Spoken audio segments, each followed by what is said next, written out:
Okay, section 2.5 is misleading graphs. Obviously, we've been spending a lot of time on distribution graphs. Sometimes, in statistics especially, graphs can be a little misleading.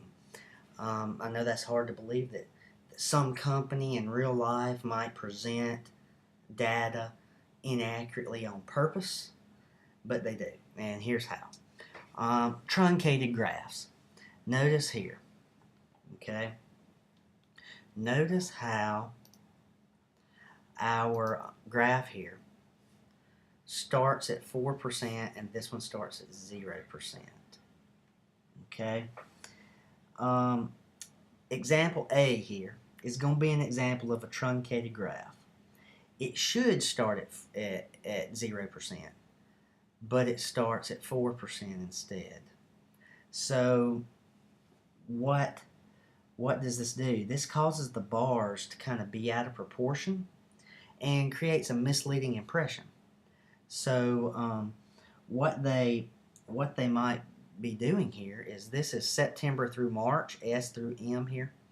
So these are months. So let's say if a politician is trying to prove another politician wrong, he might truncate his graph to skew this data a little bit, make it not proportional, to say, oh, look at February and March, how we've been losing jobs and how the job rate just keeps dipping. It's so inconsistent.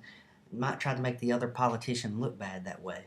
But if you look at the actual, if you do a non-truncated graph, meaning if you start it where it's supposed to start from 0, now look at the unemployment rate. I mean, it's hovering about the same over that period of time. I mean, there have been people misled, hired, and fired because of truncated graphs like these. So be careful. Watch for misleading graphs as you are dealing with statistics in your own, on homework, wherever, as you're in your job. Make sure you watch out for misleading graphs, truncated graphs. Another thing you need to watch out for is something called improper scaling. Improper scaling. So let's put it this way: a developer is preparing a brochure to attract investors for a new shopping center to be built in Denver, Colorado. Um, the area is growing rapidly. This year, twice as many homes will be built there than last year. To illustrate the fact, we draw a pictogram right here. Now, the house on the left represents the number of homes built last year. Because the number of homes that will be built this year is double the number built last year, the developer makes the house on the right twice as tall and twice as wide as the house on the left. Okay? Now, this is improper scaling because if you look at it, he made it twice as tall and twice as wide. What this does is this gives you the idea that there are 4 times as many homes as being built. Because notice, look, I want you to look at this. This is, and you can find this in your book, and this is, if you look at this shaded section right here matches this section here, which matches these other 3. So it actually makes it look like there's 4 times as many homes being built. So why would you do this if you were the developer?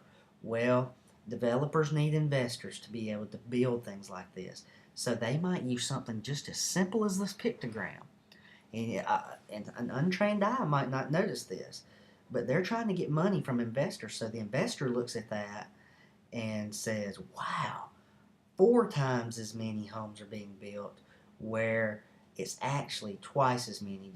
It's just the miscalculation on purpose, the improper scaling of the picture that the developer drew. Um, Shrewd businessmen do this all the time, improper scaling, to try to sell things to investors and try to make things look better than they are. Um, even schools and things do this. If their test scores aren't looking like they're supposed to, they might scale them differently. based on the rest of the state or something. So you get this in if you have some unethical people trying to be at the top, trying to sell things and trying to make a buck here and there, or trying to prove and be the best at whatever cost. This is where your ethics and morals come in. So watch out for improper scaling. It's very easy to be able to give into this. And as you go out after hearing this lesson and you see these little pictograms in the paper, on TV, whatever, watch how the news uses this. Now, I'm a Fox News man, but watch how Fox News and CNN and all these different news sources use these improper scalings to get their point across. See if you can recognize it next time. That's all of Section 2.5. Very short. Have a good day.